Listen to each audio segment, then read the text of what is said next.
श्री सच्चिदानंद सद्गुरु साईनाथ महाराज की जय। सद्गुरु भरद्वाज महाराज की जय। गुरुदेव दत्ता।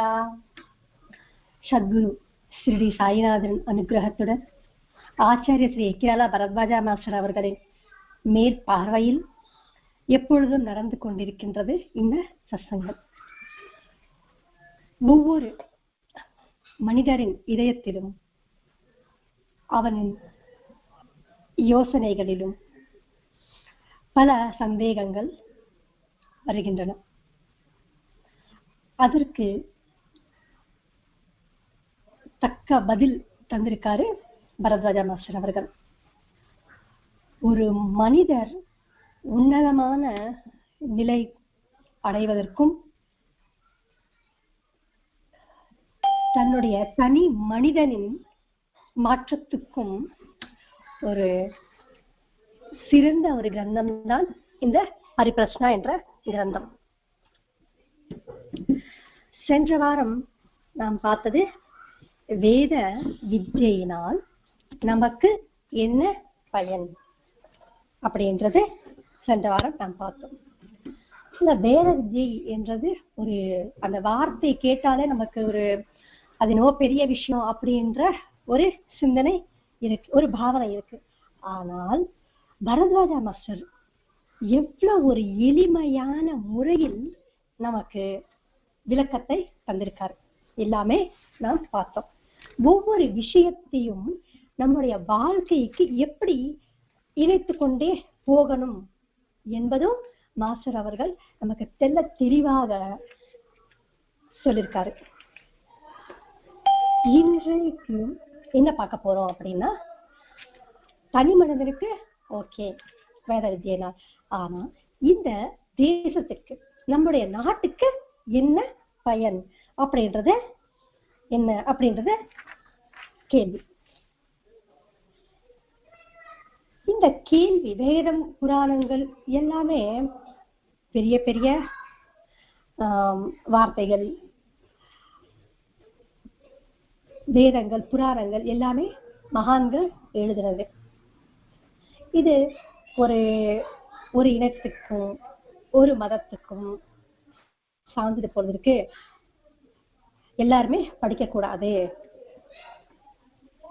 கொஞ்சம் பேர் தான் ஒரு வர்க்கத்தை ஒரு இனத்துக்கு சேர்ந்தவங்க தான் படிக்கணும் என்ற பாவனை நமக்கு இருக்கு. ஆனா எந்த விஷயமா இருந்தாலும் சரி, வேஷத்தை நாம் பார்க்க கூடாது. அவர்களுக்குள்ள இருக்கின்ற ஞானம் மட்டும்தான் நாம் பார்க்கணும். ஏன்னா மகான்கள் அனைவரையுமே பாருங்க, ஒரு எப்படி இருப்பாங்க அப்படின்னா, அவங்க தோற்றத்துல நமக்கு தெரியாது இவங்க மகான்களா அப்படின்றது. ஆனா அவங்களுக்கு ஞானம் இருக்கும். உதாரணத்துக்கு ரமண மகர்ஷி ஆகட்டும், காஞ்சி பெரியவராக இருக்கட்டும், வெங்கடேஷ் சுவாமியாக இருக்கட்டும், அவங்களோட பாஷை எப்படி இருந்தது?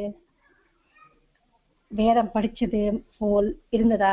வெங்கடேஷ் சுவாமியே எடுத்துக்கோங்க, வேதம் படிச்சாங்களா அப்படின்னா இல்ல. ஆனால் அவர் ஞானம் எப்படி இருந்தது? இப்ப இந்த வேதத்தை பத்தி தானே நாங்க பாக்குறோம். எப்படி வாழணும் அப்படின்றது நமக்கு சொல்லி தருது இந்த வேதம். ஒரு மனிதர் திருத்தப்பட்டால், தன்னை தான் திருத்திக் கொண்டால் தன்னுடைய குடும்பம் நல்லா இருக்கும். ஒரு குடும்பம் நல்லா இருந்தா அந்த சமுதாயம் நல்லா இருக்கும். சமுதாயம் நல்லா இருந்தா அந்த நாடும் நல்லா இருக்கும். எப்ப தன்னுடைய வீட்டில் இருக்கின்ற அனைவரையும் ஒருத்தர் நேசிக்கிறானோ, அன்போடு பார்க்கிறானோ, தன்னுடைய தேசத்தையும் பார்க்க முடியும். ஏன்னா இந்த கேள்வி என்னன்னா, இந்த வேத வித்யினால் நம்முடைய நாட்டுக்கு என்ன பயன்? அதனால ஒவ்வொரு விஷயமா நமக்கு விளக்கம் தந்துட்டே வரார் பரத்வாஜா மாஸ்டர் அவர்கள். இப்ப நம்முடைய தேகத்தை நம்முடைய நாட்டோட ஒப்பிடுறாங்க. நம்முடைய தேகத்தில் ஏதாவது கண்ணு, மூக்கு எல்லாம் செப்பரேட்டா இருக்குமா? இல்ல, எல்லாமே சேர்ந்ததுதான் இந்த சரீரம். அதே போல் நம்ம நாடு கூட நிறைய பல ஸ்டேட்ஸ் கலந்தாதான் சேர்ந்தாதான் ஒரு நாடு. இப்ப நம்மளுடைய சரீரத்துல ஏதாவது ஒரு பகுதிக்கு கஷ்டம் வந்தா நம்முடைய உடம்பே வலிக்கும். ஒரு சின்ன காயம் எங்கேயாவது பட்டா உடம்பெல்லாம் வலிக்குமா இல்லையா? அதே போல் நம்முடைய நாட்டில் ஏதாவது ஒரு பகுதியில் கஷ்டம் வந்தால் நாம் அனைவரும் ஃபீல் பண்ணணும். அந்த வலியை நாம் உணரணும். அப்பொழுதுதான் நமக்கு என்னாகும்னா எல்லாமே ஒரு குடும்பம் என்ற ஒரு பாவனை நமக்கு வரும்.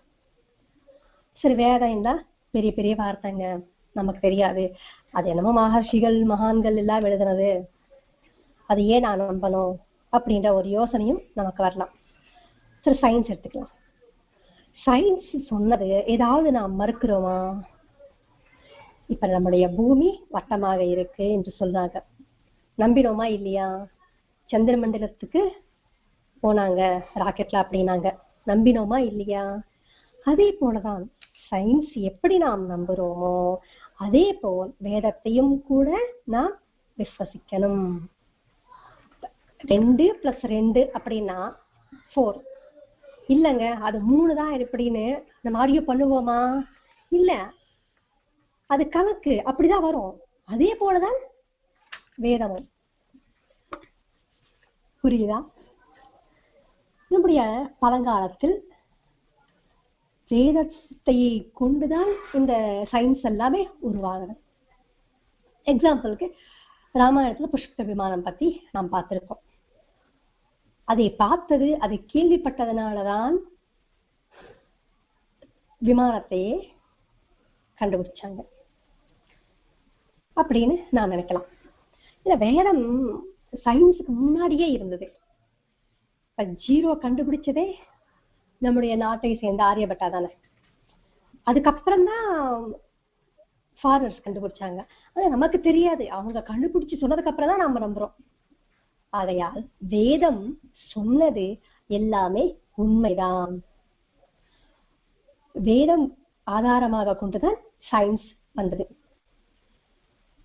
வேதத்தின் பயன் என்ன, வேதத்தில் என்ன சொல்லப்பட்டிருக்கு அப்படின்னு நாம் எப்ப கவனிக்கிறோமோ அப்பதான் அதுக்குள்ள என்ன இருக்கு அப்படின்னு நாம் தெரிஞ்சுக்கணும் அப்படின்ற ஒரு ஆர்வம் நமக்கு வரும்.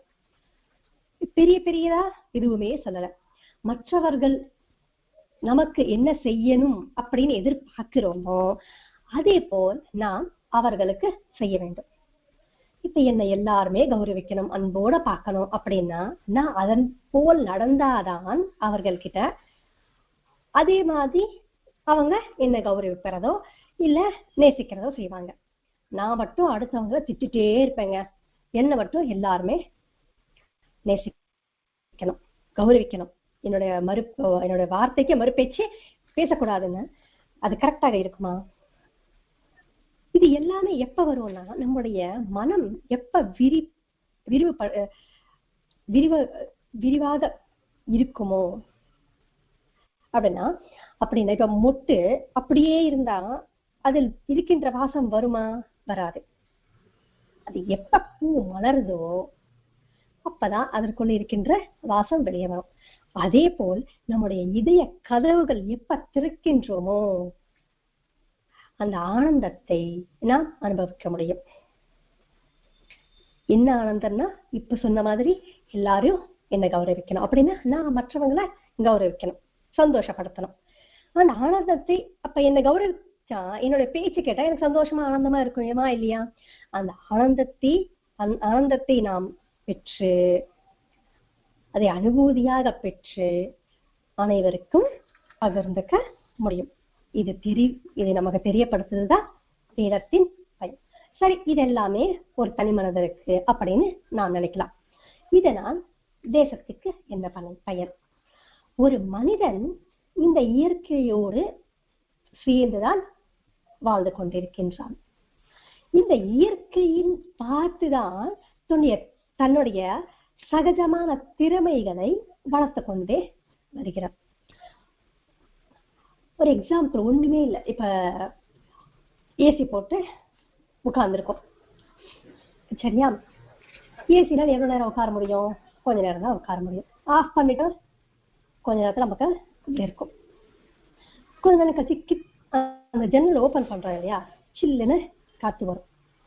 இப்ப இந்த பிராக்டிக்கல் இருக்கு இல்லையா, தியரி கிடையாது, பிராக்டிக்கல் இருக்கு இல்லையா, அந்த ஜன்னல் ஓபன் பண்ணதுனாலதான் காற்று உள்ள வருது அப்படின்ற ஒரு யோசனையை மனிதனுக்கு வரதா சின்னதா இது. ஆனா கொஞ்சம் நல்லா சிந்திக்கணும்.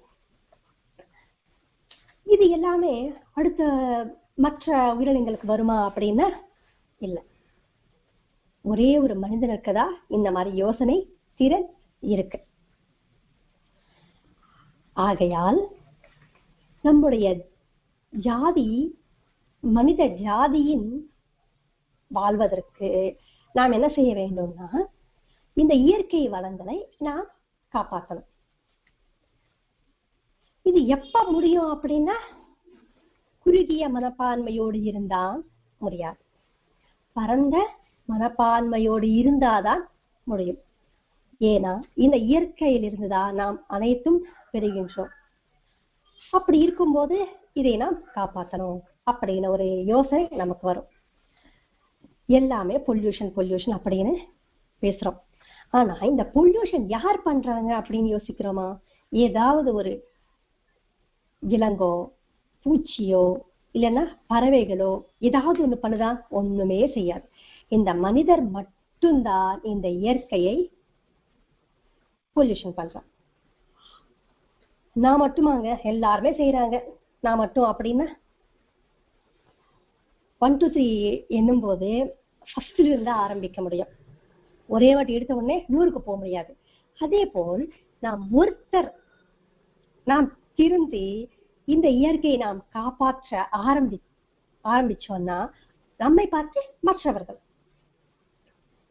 எனக்கு என்னங்க, நான் இருக்கிற வரைக்கும் நான் யூஸ் பண்ணிட்டு நான் போயிடுவேன், அதுக்கப்புறம் வரவங்களுக்கு எனக்கு நான் பார்க்கவா போறேன் அப்படின்னு நினைச்சா அது எவ்வளவு பெரிய தவறு. நாம் அடுத்த தலைமுறைக்கு சொத்தோ பணமோ காசோ கொடுக்க வேண்டாம், நிம்மதி ஆரோக்கியத்தை கொடுத்தாலே போதும். இத எப்ப யோசிக்கிறானோ அந்த மனிதர் என்ன பண்ணுவான்னா, நம்முடைய இந்த இயற்கையை கண்டிப்பாக காப்பாற்றுவான், இல்லையா? இல்லைன்னா எனக்கு என்ன அப்படின்ட்டு இருந்துருவான். இந்த இயற்கைக்கும் நம்முடைய மனித ஜாதிக்கும் அழிவின்றாம, தீங்கு செய்யாம தன்னுடைய வாழ்க்கையை ரன் பண்ணுவான். ஏன்னா நம்ம இயற்கையோடு தான் வாழ்ந்து கொண்டிருக்கோம். அப்படி இருக்கும்போது அதை தீங்கில்லாம எந்த விதமான ஒரு பாதிப்பு இல்லாம வாழணும். அது எப்படின்னா, இப்ப பிளாஸ்டிக்ஸ் வருது. முன்னாடி எல்லாம் பிளாஸ்டிக்ஸ் ரீசைக்கிள் பண்ண முடியாது, இப்ப வர கொஞ்சம் பிளாஸ்டிக்ஸ் ரீசைக்கிள் பண்ண முடியும். அதே போல் ஒவ்வொரு பொருளையும் கூட வீணாக்காம ரீசைக்கிள் பண்ண ஆரம்பிக்கணும். அப்படி இருக்கும்போது என்ன ஆகும்? எல்லாமே திரும்பி திரும்பி திரும்பி நமக்கே பயன்பாட்டுக்கு வரும். இது எல்லாமே எப்ப வரும்னா, நம்முடைய மனம் எப்ப விரிவுபடுத்த முடியுமோ அப்பதான் வரும். இதை செய்யும் போது இது ஒரு நன்மை தானே நம்முடைய நாட்டுக்கு, இந்த சமுதாயத்துக்கும் உபயோகம் பயன்பாட்டில் வருமா இல்லையா? இதுக்கு தேவையானது என்னன்னா, திவ்யமான நம்முடைய ஒரு மனிதரின் அன்பு, காதல். இந்த இயற்கையோடு இருக்கின்ற உயிரினங்களிலும் பொருள்கள் மேலையும் காட்டுகின்ற ஒரு அன்பு. அந்த அன்பு காத்துட்டே நாம் வந்தோம்னா அவருடைய வாழ்க்கையை முழுவதும் எப்படி இருக்கும்னா ஒரு அன்போடு இருக்குமா. ஆனந்தத்தோடு இருக்குமா. ஒவ்வொரு மனிதரும் எனக்கு இந்த ஆசைப்படுறான் அப்படின்னா ஆனந்தத்தையும் சுகத்தையும் தான், சந்தோஷத்தையும் சந்தோஷத்தோடு இருக்கணும் என்றுதான் ஆசைப்படுவான். அப்படி இருக்கும்போது அந்த சந்தோஷத்துக்கும் ஆனந்தத்துக்கும் என்ன செய்யணும் அப்படின்றது மனிதன் யோசிக்கணும். அப்படி யோசித்தால் இந்த இயற்கை மேலையும் உயிரினங்களிடத்திலும் நம்முடைய பாவனை எப்படி இருக்கணும் என்று யோசனைக்கு வரும். இயற்கையில் இருக்கின்ற எந்த ஒரு பொருளையும் வீணாக்காம எல்லாமே என்ன பண்ணுவான்னா பயன்பாட்டுக்கு நல்ல விதமாக யூஸ் பண்ணுவான். அப்படி செய்யும் போது அனைத்து உயிரினங்களிடத்திலும் ஒரு இரக்கமும் கருணையும் காதலும் வரும். இல்லைன்னா இருக்காது. இந்த பாவனை நமக்கு எப்ப வரும்னா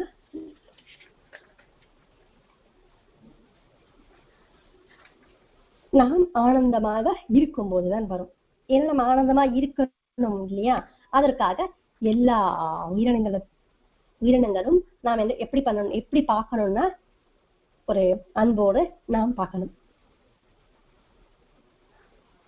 ஏன்னா நான் ஆனந்தமாக இருக்கும் போதுதான் மற்றவர்களை நான் ஆனந்தப்படுத்த முடியும். நானே ஒரு சோகமா இருந்தேன்னா என்னால் முடியுமா? இல்லை. அதற்கு ஃபர்ஸ்ட் என்னை நான் காதலிக்கணும். என் மேல் நான் அன்பு காட்டணும். அப்படி காட்டும் போது என் மேல் எனக்கு நம்பிக்கை வரும். என்ன நம்பிக்கைன்னா எல்லாரையும் நான் ஆனந்தமாக பார்க்கணும் என்ற ஒரு நம்பிக்கை.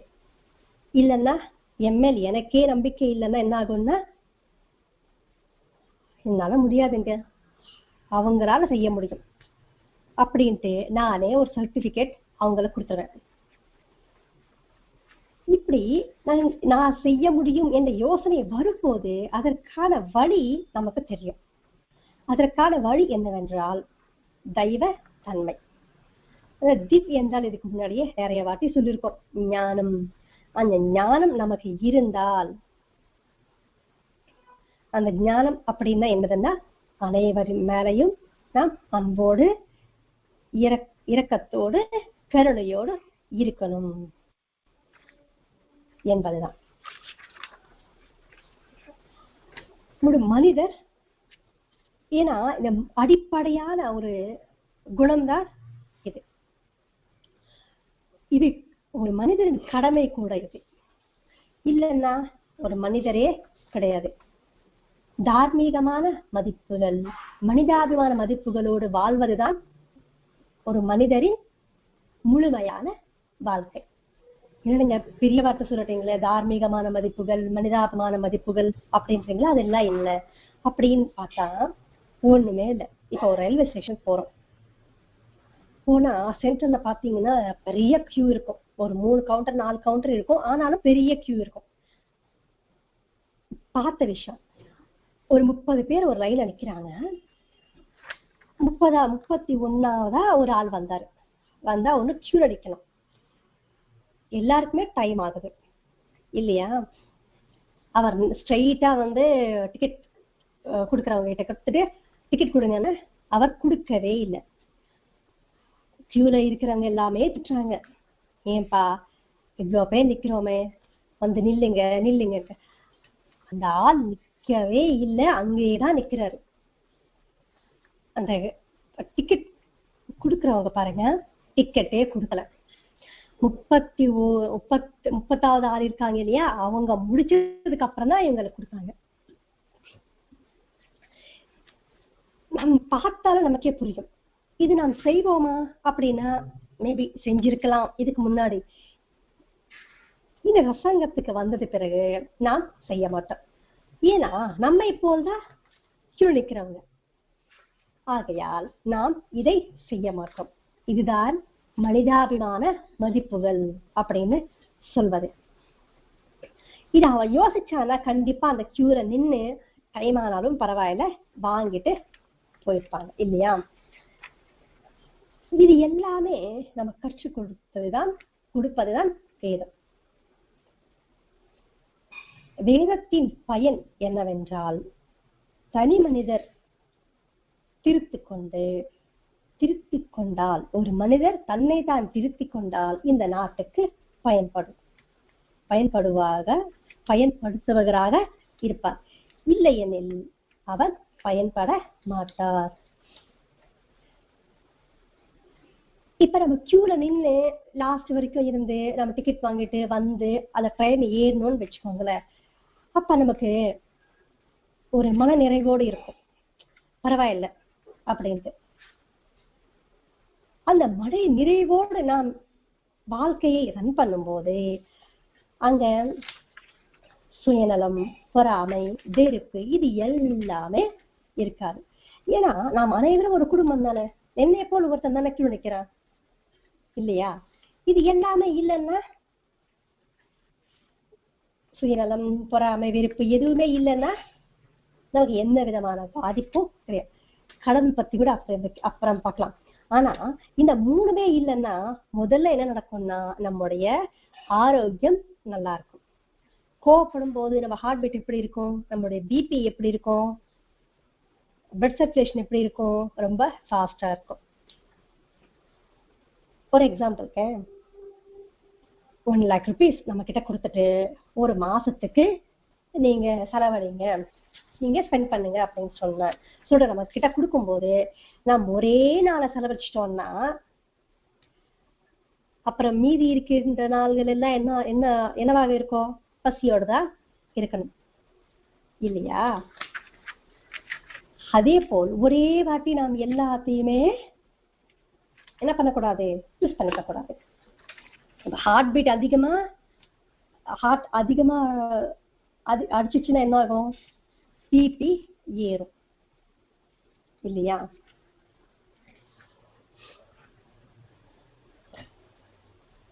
ஆகையால் இந்த மனநிறைவும் சாந்தியும் மனித வாழ்க்கைக்கு ஒரு குணமாக இருக்கும்போது சுயநலம், பொறாமை, வெறுப்பு எல்லாமே கொஞ்சம் கொஞ்சமா குறைஞ்சிடும். இப்ப அடிப்பட்ட ஒரு பால் பாத்திரம் இருக்கு, அது நல்லா தீஞ்சிச்சுன்னா ஒரே வாட்டி நாம் தேய்ச்சோம்னா போகுமா? போகாது. ஒவ்வொரு நாளைக்கும் கொஞ்சம் கொஞ்சமா நம்ம தேய்ச்சிட்டே இருந்தா போதும். அதே போலதான் இந்த ஒன்றும் சுயநலம், பொறாமை, வெறுப்பு ஒரே வாட்டி போகாது. கொஞ்சம் கொஞ்சமா நாம் கொஞ்சம் கொஞ்சமா குறைச்சிட்டே வரணும். இந்த விஞ்ஞானத்தையும் தொழில்நுட்ப அறிவையும் நவீன வாழ்வையும் இயற்கையும் சேர்த்து சீர்திருத்திக் கொள்ள வேண்டும். ஆனால் வேத ஞானம் மனிதரின் உலர்ந்த மனதை திருத்திக் கொள்வதற்கு தான் இந்த வேத ஞானம். இப்ப இருக்கின்ற இந்த நம்மளுடைய படிப்பு, கல்வி பத்தி வச்சுக்கோங்க, எப்படி இருக்குன்னா மேலோட்டமா இருக்கு. ஆனா இந்த வேத ஞானம் என்றது ஒரு மனிதரின் உள்ளளவில் சீர்திருத்தம் செய்யணும். இப்ப அத பால் பாத்திரமே எடுத்துக்கோங்க, மேலோட்டமா நல்லா தேய்ச்சிட்டு நல்லா பல தேய்ச்சிட்டு பால் மறுபடியும் ஊத்தி ஸ்டவ்ல வச்சா அது கெட்டு போயிடுமா? போகாதா? அதே போலதான் வேத ஞானம் என்பது உள்ளளவில் மனதளவில் சுத்தப்படுத்தும். இதற்கு என்ன வேணும்னா ஸ்ரவணம், மனனம், நிதித்தியாசம். இது எல்லாமே கிருஷ்ண பகவான் இதுக்கு முன்னாடியே சொல்லியிருக்காங்க. ஸ்ரவணம், மனனம், நிதித்தியாசம். நாம் என்ன கேட்கிறோமோ அதை மனனம் செய்யணும். மரணம் செஞ்சது நிதித்தியாசை. அப்படின்னா ஒரு பைசாவை, கோல்ட, தங்கத்தை நம்ம எவ்வளவு பாதுகாப்பா வச்சு பாதுகாக்கிறோம், பீரோல வச்சு பூட்டி பாதுகாக்கிறோமா இல்லையா? அதே போல் நம்முடைய சத்சங்கத்தில் கேட்கின்ற ஒவ்வொரு விஷயம் நம்ம வாழ்க்கையில் இணைத்துக் கொண்டே வருகிறோம். அந்த விஷயத்தில் நாம் அடிக்கடி மரணம் செய்யணும் அப்படின்னா அதன் மேல் நம் ஜாசை இருக்கணும்.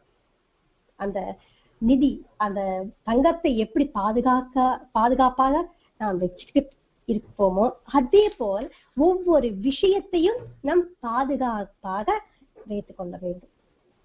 இதை சொல்லிக் கொடுப்பதுதான் வேத ஞானம். இது ஒரு எளிமையான முறைதானே, உபாயம் தானே இது. இதற்கு ஏதாவது காட்டுக்கு போயிட்டு அங்க தவம் செய்யுங்கன்னு சொல்றாங்களா? எளிமையான முறை. முதல்ல நம்முடைய மனதை சுத்தப்படுத்தினாலே போதும். அதற்கு ஒரு வழிதான் இந்த சத்சங்கம். இப்ப 2 பார்த்தோம். வெளிப்படையான விஞ்ஞானத்தையும் வேத ஞானமும். இந்த 2ம் மனிதன் தன்னுடைய தேவைகளுக்கு சுற்று சூழ்நிலைகளை மாற்றிக்கொள்ளும் முறை. சுற்று சூழ்நிலைகள் மாற்றிக்கொள்ளும் முறை. இந்த சமுதாயத்தோடு ஒரு மனிதன் வாழ்கின்றார். எப்படி வாழணும் என்று வேதம் நமக்கு கற்றுக் கொடுக்கிறது. இதுக்கு பாரதத்தையே எடுத்துக்கோங்க. மகாபாரதம் என்று, அது பஞ்சம வேதம் என்று சொல்லுவாங்க. இந்த மகாபாரதம் என்றால் பா அப்படின்னா வெளிச்சம், ஞானம். ரதம் அப்படின்னா அதனோடு அந்த ஞானத்தோடு நான் பயணிப்பது. மகா அப்படின்னா அதுக்கு அளவே கிடையாது. பாரதத்தில் கௌரவர்களும் பாண்டவர்களும் இருக்காங்க.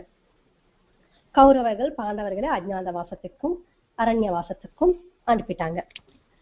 அப்படி இருக்கும்போது அதை பாண்டவர்கள் எப்படி தன்னுடைய அந்த சூழ்நிலைகளை எப்படி தனக்கு சாதகமா ஆக்கி கொண்டாங்க? தவம் செஞ்சாங்க இல்லையா? பாசுபதாஸ்திரம் சம்பாதிச்சாங்க, வஜ்ராயுதத்தை, அதுக்கப்புறம் மகர்ஷிகளை சேவிச்சாங்க. இது எல்லாமே கற்றுக்கணும். ஐயோ காட்டுக்கு அனுப்பிட்டாங்களே அப்படின்னு அவங்க சும்மாவே இல்லை இல்லையா?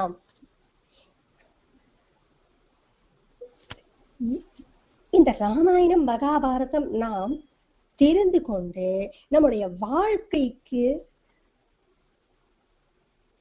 எப்படி வாழணும் என்று இந்த 2 படிச்சாலே நமக்கு போதும். ஆனா ஒரு கதை இல்ல, கதை மாதிரி அதை படிச்சு கொண்டே போயிடுறோம் நாம். சார் அது புராணங்கள், வேதங்கள், புராணங்கள் இது முன்காலத்துல நடந்ததுங்க, இந்த காலத்துல முடியுமா அப்படின்னா அதற்கும் ஒரு எக்ஸாம்பிள் இருக்கு. என்னன்னா பனாரஸ் யூனிவர்சிட்டி இருக்கு, எல்லாருமே கேள்விப்பட்டிருப்போம். அதற்கு அதை உருவாக்குனவர் மதன் மோகன் மாளவியா. ஒரு யூனிவர்சிட்டி கட்டணம் எவ்வளவு செலவு இருக்கும், அவரால முடியல. அதுக்காக அவர் அந்த காலத்துல இருக்கின்ற ஒரு முஸ்லிம் ராஜா கிட்ட போயிட்டு, அந்த பனாரஸ்ல ஆட்சி புரிந்த ஒரு முஸ்லிம் ராஜா இருந்தாரு, அவர்கிட்ட போயிட்டு ஏதாவது எனக்கு உதவி பண்ணுங்க அப்படின்னா, முஸ்லிம்ஸ் அந்த காலத்தில் உதவி பண்ணுவாங்களா அப்படின்னா இல்ல. அவர் என்ன பண்ணாருன்னா, அந்த ராஜா தன்னுடைய செருப்பை தூக்கி வீசினார். இதுவே நம்மளா இருந்தா யூனிவர்சிட்டியும் வேண்டாம் ஒண்ணும் வேண்டாம்னு கையெடுத்துட்டு வந்துடுவோம். கையை தூக்கிட்டு எனக்கு இந்த வேலையே வேண்டாம், எப்படியாவது போட்டோம் அப்படின்னு வந்துருவோம். ஆனா அந்த செருப்பை தூக்கிட்டு என்ன பண்ணாருன்னா, அந்த மார்க்கெட்ல நின்றுட்டு ஏலம் போட்டாரா. ஒரு ராஜாவின் செருப்புன்னா எவ்வளவு மதிப்பு இருக்கும், தங்கத்தில் செஞ்சதோ இல்லைன்னா அது அந்த இருக்கோ இல்லையோ, ஆனா ராஜா போட்டது. இப்ப ஒரு பிலிம் ஸ்டாரோ இல்ல தோனி, இப்ப சிஎஸ்கே நடக்குது, அது அவர் போட்ட ஒரு ஷர்ட் அப்படின்னு டிஷர்ட்னால எவ்வளோ காசு கொடுத்தாலும் வாங்கிட்டுருவாங்க, ஏன்னா அந்த கிரேஸ் இருக்கும். அதே போல் அங்க இருக்கின்ற மக்களுக்கு ராஜா அது எப்படியாவது நம்ம வாங்கிடணும் அப்படின்ட்டு ஏலம் விடும்போது அப்பெல்லாம் பொற்காசுகள் தானே, 5, 10 அப்படின்னு ஏலம் விட்டுட்டே இருந்தாங்களாம். இப்ப நம்ம கிட்ட அந்த ஸ்பாட்ல நம்ம கிட்ட நம்ம வாங்கணும்னு எண்ணம் இருக்கும், ஆனா நம்ம கையில காசு இருக்காது. அப்படி இருக்கும் போது அதுக்கு மேல தாண்டவே இல்லை. ஒரு 15 பொற்காசுகள் மேல ஏலம் தாண்டவே இல்லை. இந்த விஷயம் உடனே ராஜாவுக்கு தெரிஞ்சிருச்சு. தெரிஞ்சுட்டு என்ன என்னோட செருப்பு 15 பொற்காசுகள் தானே, அவ்வளவு சீப்பான இருக்கு அப்படின்ட்டு அவரே ஒரு 1000 பொற்காசுகள் கொடுத்துட்டு அத வாங்கிட்டு போயிட்டாரு. இப்ப கேட்டா கொடுக்கல. ஆனா அந்த சூழ்நிலையை அவருக்கு தனக்கு ஏற்றது போல் மாத்தி கொண்டாரா இல்லையா? இதுதான் உபாயம் என்றது. இது எல்லாமே நாம் பார்க்கும்போது கேள்விப்படும் போது நம்ம நம்ப முடியும். ஆகையால் நமக்கு தொலைநோக்கு பார்வை இருக்கும் போதுதான் நாம் ஒரு சூழ்நிலை இல்லையோ ஏதாவது நாம் என்ன பண்ணுவோம்னா நல்ல முறையில் பயன்படுத்துவோம், நல்ல முறையில் நமக்கு ஏற்றது போல் உருவாக்குவோம். பிளாஸ்டிக் கவர்ஸை எடுத்துக்கோங்க. நான் பிளாஸ்டிக் கவர்ஸ் நிறைய யூஸ் பண்றோம். அது எவ்வளவு தீங்கு என்றது நமக்கு தெரியல இல்லையா? எப்பவும் நடக்குது. இப்ப நமக்கு என்ன, நாம அந்த ஸ்பாட்டுக்கு இந்த வேலை முடிச்சிடணும் அவ்வளவுதான். ஆனா அடுத்த தலைமுறையோட நிலை என்ன என்று யோசிச்சோம்னா கண்டிப்பா நாம் அது செய்யவே மாட்டோம். ஏன்னா இதுக்கு முன்னாடி இருக்கின்ற காலங்கள் தண்ணி வாங்கவே இல்லை இல்லையா? ஆனா இப்ப நாம் தண்ணி காசு கொடுத்து வாங்குறோம்.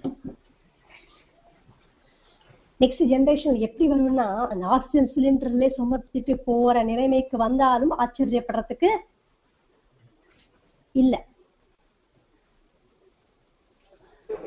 நாம் எதையுமே முழுமையாக ஸ்டாப் பண்ண முடியாது. ஆனா கொஞ்சம் கொஞ்சமா நாம் என்ன பண்ண முடியும், குறைக்க முடியும். இதுதான் தொலைநோக்கு பார்வையோடு நல் முறையில் பயன்படுத்துறது அப்படின்றது. முன் காலத்தில் எல்லாமே ஒரு வேலை செய்யணும் என்றால் அஸ்ரத்தை என்பதே இருக்காது. ஸ்ரத்தையோடு பண்ணுவாங்க. நான் ஒரு வேலை செய்யணுங்க, சமையல் பண்ணிட்டே இருப்பேன், ஆனா கை மட்டும்தான் இருக்கும், யோசனை எங்கேயோ இருக்கும். அந்த மாதிரி செஞ்சா அந்த சமையல் கரெக்டா வருமா? உப்பு போட வேண்டிய இடத்துல உப்பு போடாம இல்ல 2 வாட்டி போட்டு நிறைய வாட்டி அது சாப்பிடாமலேயே இருந்திருக்காங்க எங்க வீட்டுல. எத்தனை வாட்டி சொல்லியிருக்காரு பாபா சத்தை ஷபூரி அப்படின்னு. கடகடகடன்னு படிச்சுட்டு போறோமே தவிர அதை நான் உள்வாங்கி கொள்ளவே இல்லை. கிருஷ்ணர் சொன்னாரு. அதற்கு முன்னாடி யாரும் சொல்லலையா அப்படின்னா ராமாயணத்தில் சீதையும் சொல்லியிருக்காங்க. யாருக்குன்னா ராவணருக்கு. ராவணா, நீ சகல சாஸ்திரமும் படிச்சிருக்க, ஆர்ஷ தர்மங்களையும் படிச்சிருக்க, ஆனால் நீ படிச்சதில் உனக்கு ஸ்ரத்தை இருக்கா? அந்த ஸ்ரத்தை இருந்தா நீ இந்த மாதிரி ஒரு தப்பு செஞ்சிருப்பாயா அப்படின்ட்டு ராமர் சொன்னாரு, சீதை சொன்னாங்க, கிருஷ்ணர் சொன்னாரு, பாபா சொன்னாரு. எதுவுமே நாம் கேட்கவும் இல்லை, ஆசிரமையிலும் இல்லவே இல்லை. ஸ்ரத்தை பயன் என்ன அப்படின்னு நமக்கு தெரிஞ்சால் ஒரு வேலை செய்யும் போது நாம் ஸ்ரத்தையோடு செய்வோம். ஆனால் இப்ப இருக்கின்ற காலகட்டத்தில் இதற்கு நேர்மாறாக இருக்கு. அதனால் என்ன ஆகும்னா நிறைய தவறுகள் செய்து கொண்டே வருகிறோம். உதாரணத்துக்கு இப்ப சொன்ன மாதிரி பிளாஸ்டிக் கவர்ஸா இருக்கட்டும், இல்லைன்னா பொல்யூஷனாக இருக்கட்டும், எல்லாமே அதர்மத்தினாலதான் நடந்தது. இது எல்லாமே பண்ணக்கூடாது அப்படின்னு தெரிஞ்சா ஏன் செய்யறான்? செய்யவே மாட்டானே. இந்த இயற்கை ஒரு தாய் அப்படின்னு நினைச்சேன். இந்த மனிதர்கள் எல்லாமே குழந்தைகள் அப்படின்னு ஒப்பிட்டு பார்த்தால், 2 பேரையும் தாய் குழந்தைகளோடு ஒப்பிட்டு பார்த்தால் இந்த இயற்கையும் மனிதர்களும் தாய்கிட்ட எல்லாமே நாம் பெற்றுக்கொண்டு சந்தோஷத்தையும் ஆனந்தத்தையும் எல்லாமே பெற்றுக்கொண்டு தாய்க்கு எதுவுமே செய்யவே இல்லைன்னா அதே போல் ஒரு மனிதரை என்ன சொல்வோம்? நாம் முட்டாள், அஞ்ஞானி என்று சொல்லுவோமா இல்லையா? எப்ப ஒரு தாயை சந்தோஷப்படுத்துவாரோ அவர்தான் ஞானி. தாய் தந்தையை பூஜிக்கணும் அப்படின்னு வேதத்தில் சொல்லப்பட்டிருக்கு, சிவபுராணத்தில் சொல்லப்பட்டிருக்கு. நமக்கு தெரிஞ்ச கதைதான். முருகருக்கும் ராதரை ஒரு மாம்பழம் எடுத்து கொடுப்பாரு.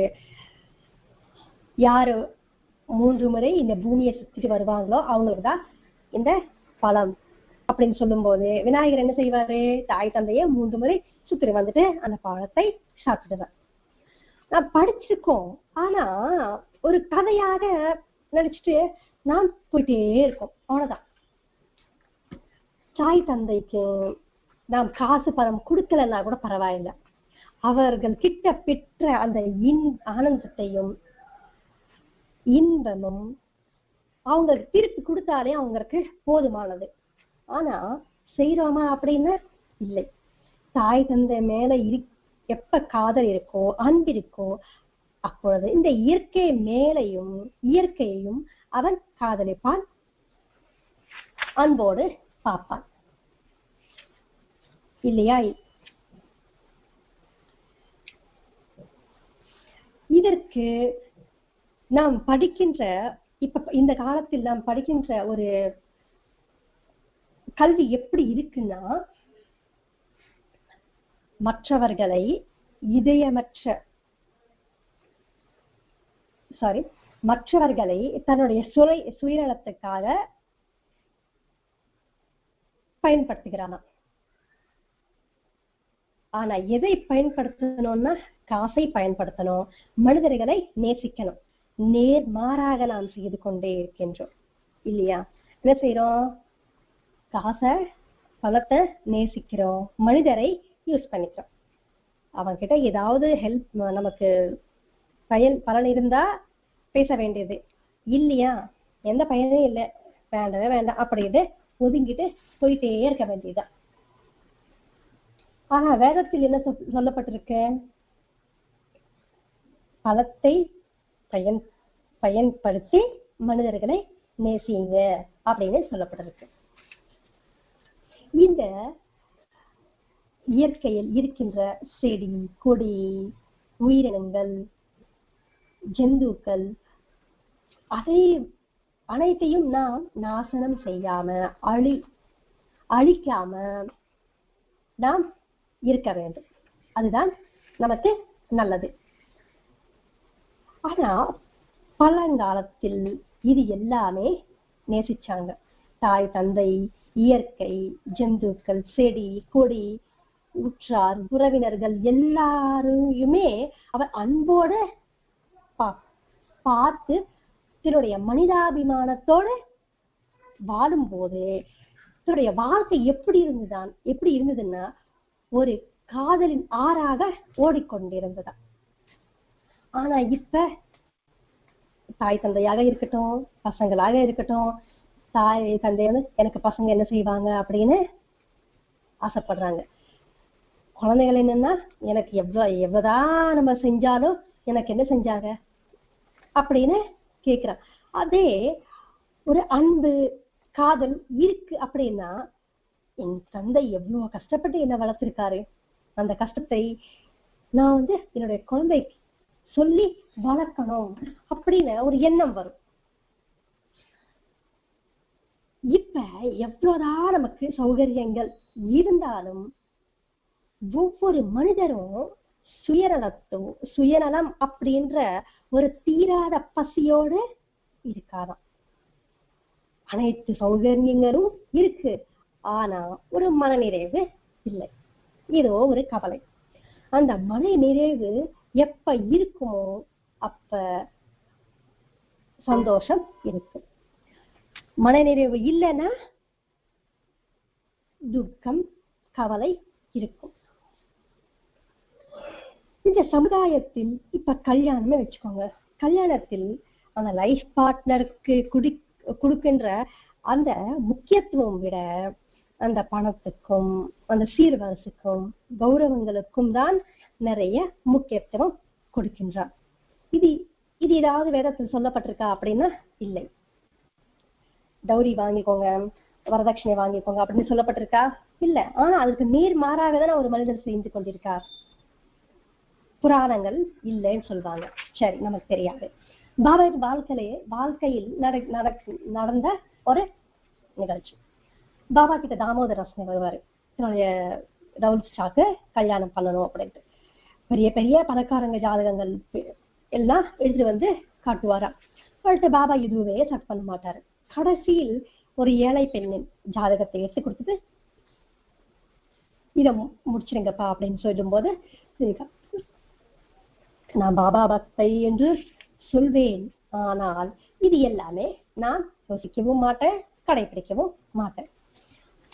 ஒண்ணு இல்லைங்க, இந்த மரியாதைக்காக தாங்க இதெல்லாமே வாங்குறது. இல்லைன்னா 2 லட்சம் சம்பாதிக்கலாம் என் பையன், இது வாங்கவே இல்லைன்னா நாம விஷயம் இருக்குமே, விக்கியத்தனமா இருக்குமே அப்படின்னு ஒரு எண்ணம். இங்க அவங்க கேட்க கூடாத, வாங்கக்கூடாதா அப்படின்றது சொல்லக்கூடாது, சொல்லவே இல்லை. என்ன சொல்றோம்னா, நாம் அடுத்தவங்களை கஷ்டப்படுத்தி வாங்கக்கூடாது, அங்க கொடுத்தா சரி, டிமாண்ட் பண்ணக்கூடாது, டிமாண்ட் அப்படின்றது இருக்கக்கூடாது. ஏன்னா நம்மால் மற்றவர்களை காயப்படுத்தக்கூடாது, கஷ்டப்படுத்தக்கூடாது. அப்படி இருக்கும்போதுதான் நம்முடைய வாழ்க்கை முழுமையாக இருக்கும். நமக்காக மற்றவர்கள் கவலைப்படணுமே தவிர நம்மால் மற்றவர்கள் கவலைப்படக்கூடாது.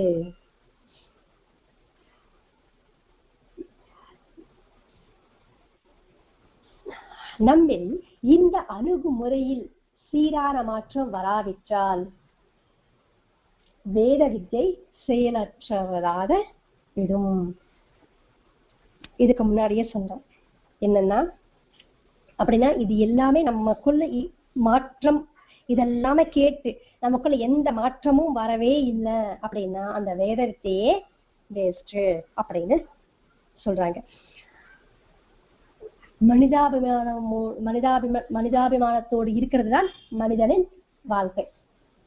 அதற்கு நேர் மாறாக எப்ப அவர் ஒரு மனிதர் வாழ்கிறாரோ அவர் வேஸ்ட். சுவாமி விவேகானந்தரை எடுத்துக்கோங்க. அவர் அந்த கன்னியாகுமரியில் பாறை இருக்கு இல்லையா, அங்க 3 நாள் தியான நிலையில் இருக்கும்போது 2 வாக்கியங்கள் அவருக்கு வந்ததா.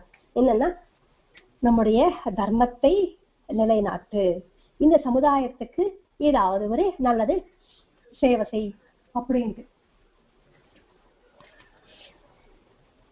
ஆதிசங்கராச்சாரி எடுத்துக்கோங்க. அதே தானே விவேகானந்தரும் இந்த தேசத்தையும் இந்த மற்ற கண்ட்ரீஸ்க்கும் போயிட்டு நம்முடைய ஆச்சாரங்களையும் தெரியப்படுத்தினாரு. ஆதிசங்கராச்சாரி எடுத்துக்கோங்க. அவர் இருக்கின்ற அந்த காலகட்டத்தில் நிறைய சாம்பிரதாயங்கள் வந்தது, இது எல்லாமே தப்பு அப்படின்னு ஒரு ஆர்கியூ பண்ற ஒரு காலகட்டம். அந்த மாதிரி இருக்கின்ற அந்த காலகட்டத்தில் 3 முறை ஆதிசங்கராச்சாரி இந்த தேசம் முழுக்க சுற்றி வந்தார். நம்முடைய தர்மத்தை நிலைநாட்டினார். 4 திசைகளில் 4 மட்டங்களை அவர் ஸ்தாபித்தார். இது எல்லாமே நம்மால் முடியாதுங்க, அவங்க பெரியவங்க, அவங்களால முடிஞ்சது செய்தாங்க அப்படின்னா அங்க பெருசா எதுவும் செய்ய வேண்டாம். நம்முடைய தர்மத்தை நாம் காப்பாற்றினாலே போதும். இப்ப இருக்கின்ற கல்வி எப்படி இருக்கு அப்படின்னா, ஒரு குருட்டுத்தனமா அந்த மார்க்ஸுக்காக படிக்கின்ற ஒரு கல்வியாக இருக்கே தவிர வேற எதுக்கும் இந்த கல்வி யூஸ் ஆகவே இல்லை. இப்ப சொல்ற எல்லா விஷயமும் நமக்கு புரியணும் அப்படின்னா ஒரு பரிபூர்ணமான சத்குருவை நாம் நாட வேண்டும். அப்பொழுதுதான் நமக்கு இது எல்லாமே புரியும். அது யாராக இருந்தாலும் பரவாயில்லை, பாபாவாக இருக்கட்டும், ராமராக இருக்கட்டும், கிருஷ்ணர், புத்தர், இயேசு, குருநானக், வெங்கடேசம், யாராக இருந்தாலும் பரவாயில்லை. அவர்கள் வாழ்க்கை நாம் பார்த்தால் நமக்கு நாம் எப்படி தர்மத்தை கடைபிடிக்கணும் என்று நமக்கு புரியும்.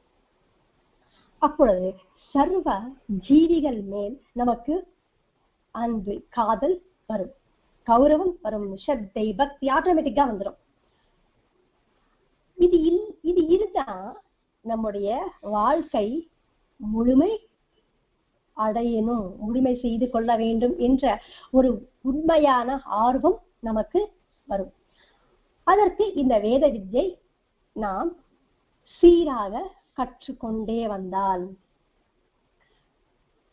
சீராக கற்றுக்கொள்ள வேண்டும் என்ற பண்பாடு நாம் மற்ற மனிதர்களுக்கு நாம் கொடுக்க முடியும். இந்த மகான்கள் என்று சொல்றோம். இந்த மகான்கள் எல்லாமே இந்த வேத வித்யை அப்படின்றது ஒரே ஒரு புக்கு தான். இது எல்லாருக்குமே ஒரே மாதிரியா சொல்லி கொடுத்தா புரியாது.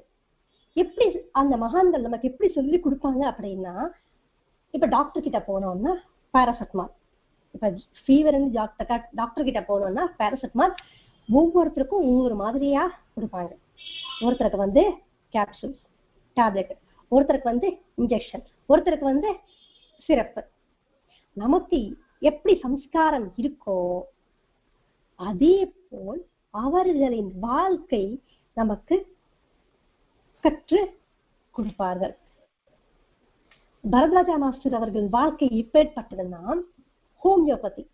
மற்றவர்கள் எல்லாமே அலோபதி அப்படின்னு நினைச்சா, இவர்கள் மாஸ்டர் அவர்கள் ஹோமியோபதி. அது சாப்பிட இன்னும் தித்திப்பாகவே இருக்கும், இன்னும் சாப்பிடணும் அப்படின்ட்டு. ஏன்னா அவ்வளோ எளிமையாக இருக்கும் அவரின் வாழ்க்கை. அதை நாம் பார்த்தாலே நம் எளிமையாக கற்றுக்கொள்ள முடியும்.